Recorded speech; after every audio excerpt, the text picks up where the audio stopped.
परमहंस सद्गुरू स्वामी मकरंदनाथ महाराज यांचं प्रवचन 11 सप्टेंबर. आत्मरूप झालेला तो मुनी.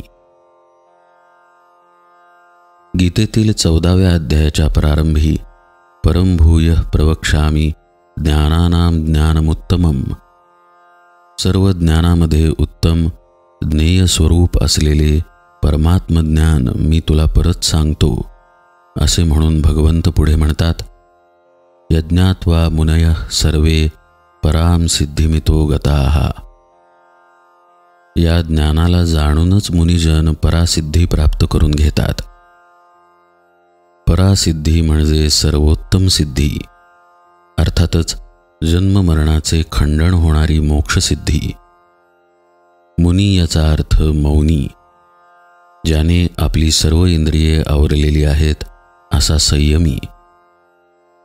सर्व इंद्रियांचे प्रतिनिधित्व करणारी वाणी ज्याने मौनाच्या द्वारा आवरली तो मुनी. मुनी म्हणजे तत्वचिंतक.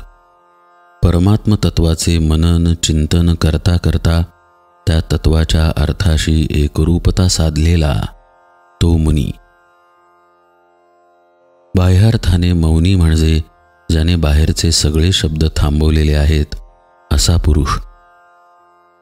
लौकिक व्यावहारिक शब्द थांबवण्याचा ज्याला अनुभव आहे, ज्याने न बोलण्याचे व्रत घेतले आहे असा.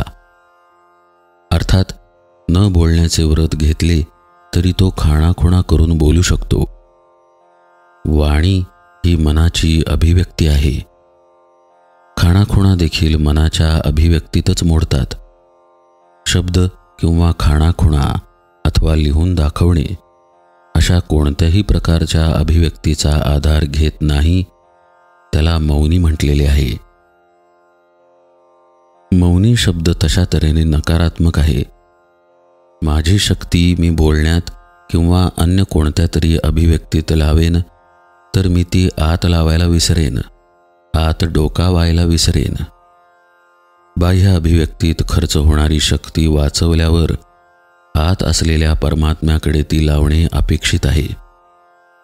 अशा प्रकारे आपल्या आतून सर्व अभिव्यक्तींचे बाहेर येणेच थांबवल्यामुळे आणि त्या आत वळवल्यामुळे पूर्णपणाने अपरोक्ष असलेले ज्ञान ज्याला प्राप्त झालेले आहे त्याला मौनी म्हणतात. अपरोक्ष ज्ञान याचा अर्थ स्वतःच्या अंतर्यामी सच्चिदानंद परमात्म्याची प्रचिती येणे. असा मौनी परमसिद्धीला म्हणजेच मोक्षसिद्धीला पोचणारच. तोच मोक्षसिद्धीचा खरा अधिकारी असतो. साधना करणारा म्हणजेच नाम घेणारा, ध्यान करणारा तो मौनी. कारण ध्यानामुळे नामामुळे तो परमात्मज्ञानाला प्राप्त होतो. एकदा का बाह्य अभिव्यक्ती शून्य झाली की असा साधक परमात्म्याला जाऊन प्राप्त होणार हे निश्चित. याची सुरुवात मात्र श्रवणापासून करावी लागते. प्राप्त पुरुषाकडून श्रवण केल्याने परमार्थाची खरी सुरुवात होते. सद्गुरूंकडून श्रवण घडत असेल तेव्हा प्रत्यक्ष भगवंत बोलत आहेत या भावाने ऐकावे आणि पहावे. श्रवण करत असताना साधकाने काही पथ्ये जरूर पाळावीत.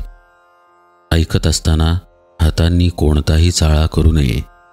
स्वस्थ बसावे. मुखाने बडीशेप, सुपारी, अगदी खडी साखर देखील चघळू नये. आपले मन, बुद्धी, चित्त सर्व श्रवणाकडे लावावे. श्रवण करताना मनाने कोणतीही प्रतिक्रिया देऊ नये. बुद्धीने तर्क करू नयेत. श्रवण करताना ते जसेच्या तसे स्वीकारावे.